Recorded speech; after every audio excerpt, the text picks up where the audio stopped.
नमस्कार, मी Poonam. News अनकटच्या Pune connect बातमीपत्रात तुमचं मनपूर्वक स्वागत करते. पाहूयात पुण्यातील काही महत्त्वाच्या घडामोडी.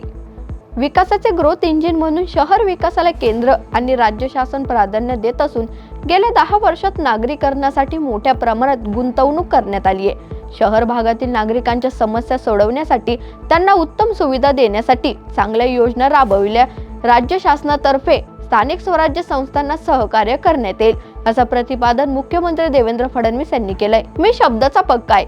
एखाद्याला सांगितलं की खासदार करतो तर करतोच, एखाद्याला सांगितलं की याचा काटा काढणार तर त्याचा काटा काढतोच, आणि ह्याला पाडतो म्हणलं तर त्याला पाडतोच, अशी तुफान फटकेबाजी राज्याचे उपमुख्यमंत्री अजित पवार यांनी केली.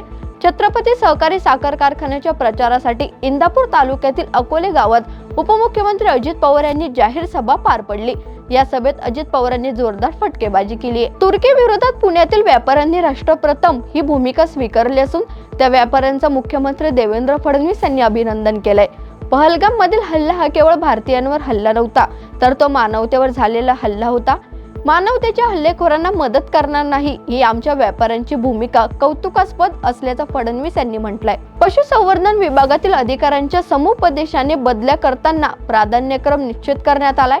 त्यानुसार अपंग, असक्षम पाल्यांचे पालक, दुर्धर, आजार, विधवा, पती पत्नी एकत्रीकरण, आई वडील किंवा सासू सासऱ्यांचे आजारपण असा क्रम आहे. मात्र शहरातील जागा वर्षानुवर्ष कुणी अडवत असेल तर तो आता चालणार नाही, त्यांच्या बदल्या केल्या जातील, असा इशारा पशुसंवर्धन मंत्री पंकजा मुंडे यांनी दिलाय. वाहतूक कोंडी सोडवण्यासाठी शिवणे ते खराडे हा नदी पात्रातून रस्ता तयार करण्यासाठी 2011 मध्ये निविदा प्रक्रिया करून 350 कोटी रुपयांच्या कामाला मान्यता दिली होती.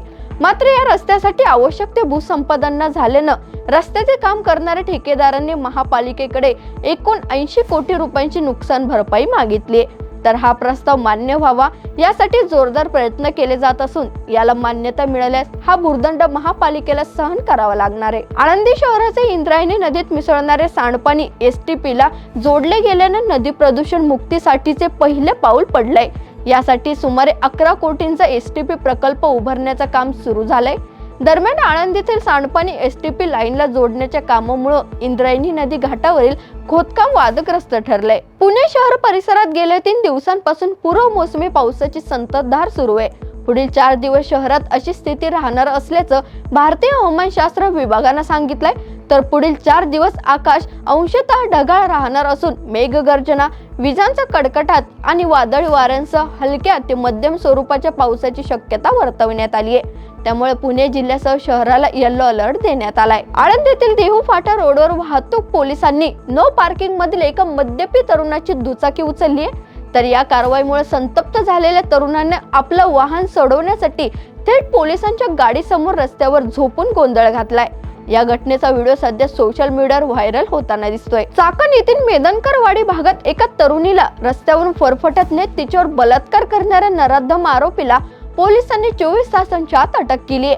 प्रकाश तुकाराम भांगरे असं या नराधम आरोपीचं नाव असून त्याला न्यायालयात हजर केल्यानंतर न्यायालयाने त्याला 20 मे पर्यंत पोलीस कोठडी सुनावली आहे. तर रस्त्याने जात असलेली महिला मला दिसली आणि मी तिला बाजूला ओढत नेऊन तिच्यावर बलात्कार केलाय, असा कबुली जबाबही आरोपीने दिलाय. पुणे शहरात गुन्ह्याचं प्रमाण झपाट्याने वाढलं असून भर दिवसा रस्त्यावर होणारे हल्ले, खून आणि दहशतींच्या घटना थांबण्याचं काही नावच घेत नाहीयेत.